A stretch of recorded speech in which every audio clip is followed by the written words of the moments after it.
नाम है हरिया, मैं काम करता हूँ बहुत बढ़िया, खाता हूँ खाना और रोज गाता हूँ गाना। अरे यार, आज तो बहुत देर हो गई। इस खतरनाक जंगल को देखकर तो मेरे हाथ पैर ठंडे हो गए हैं। अगर मैं वक्त पर गांव नहीं पहुंचा तो मालिक बहुत नाराज हो जाएंगे। तभी हरिया को एक आवाज सुनाई देती है। सुनिए हरि जी। अरे, ये आवाज किसने दी? तभी हरिया को सामने कुछ दूर एक औरत खड़ी दिखाई देती है। अरे भाई, ये औरत अकेली इतनी रात को इस जंगल में क्या कर रही है? चलकर पूछना पड़ेगा। फिर हरिया अपनी बैलगाड़ी उस औरत के सामने लाकर रोक देता है और उससे पूछता है। अरे सुनिए, आप इतनी रात को इस खतरनाक जंगल में अकेली क्या कर रही हैं? तभी वो औरत मीठी आवाज में कहती है। अरे हरु जी, आप आ गए।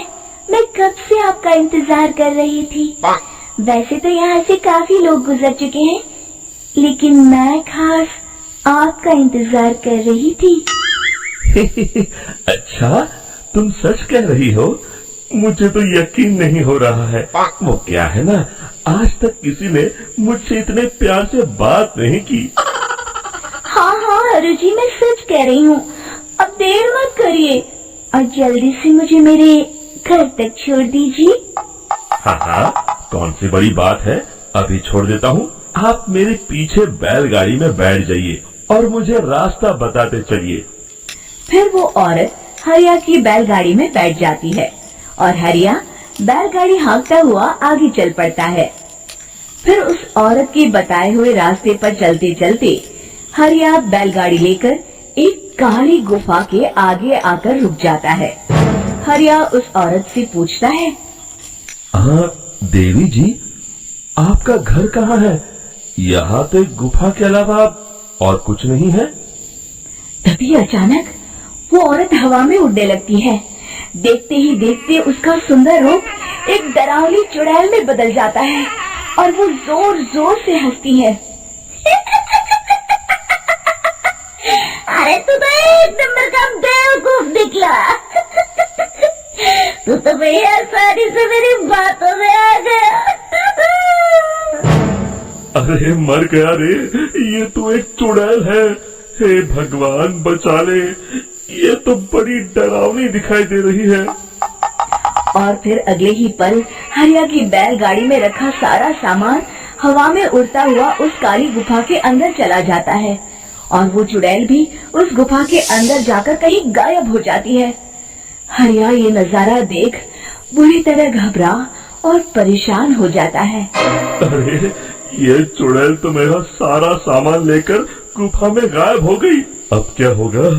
अगर मैं गांव खाली हाथ गया तो मालिक मेरी अच्छी खबर लेंगे। मेरी इस बात का कोई यकीन भी नहीं करेगा। फिर आखिर वही हुआ। हरिया के मालिक चंपक सेठ को हरिया की किसी भी बात पर रत्ती भर भी यकीन नहीं हुआ। चंपक सेठ को लगा हरिया झूठ बोल रहा है और उसने ही लालच में आकर सारा सामान हड़प कर लिया है। फिर हरिया को बेईमान समझकर चंपक सेठ उसे काम से निकाल देता है।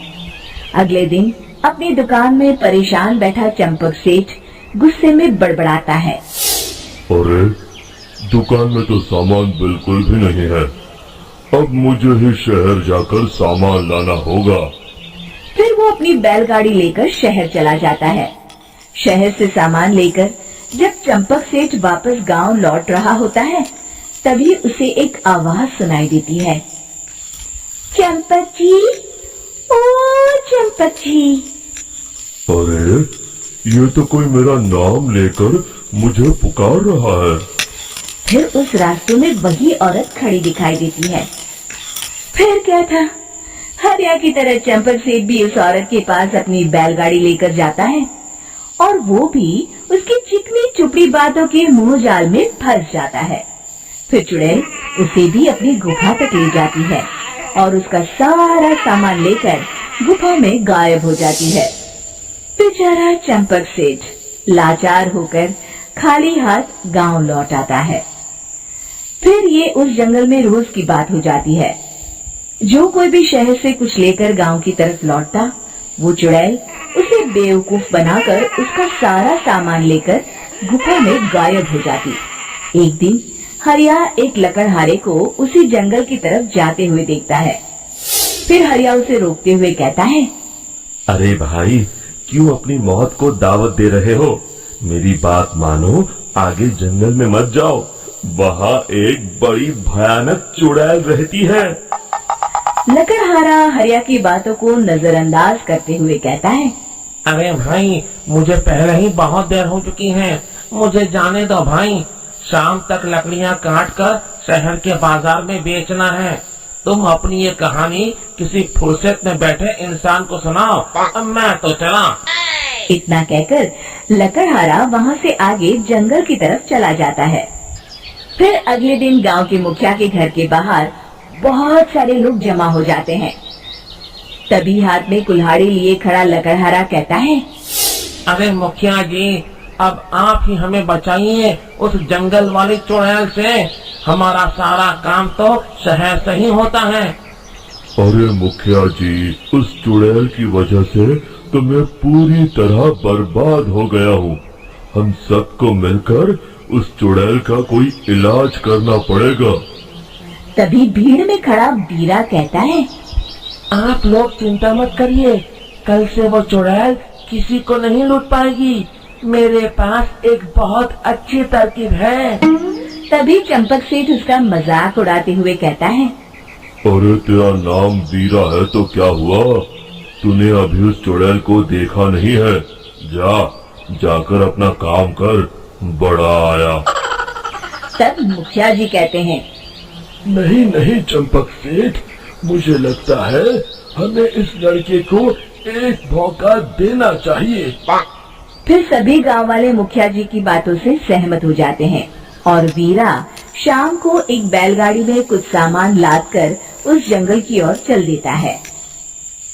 वीरा, ओ वीरा, कहाँ जा रहा है?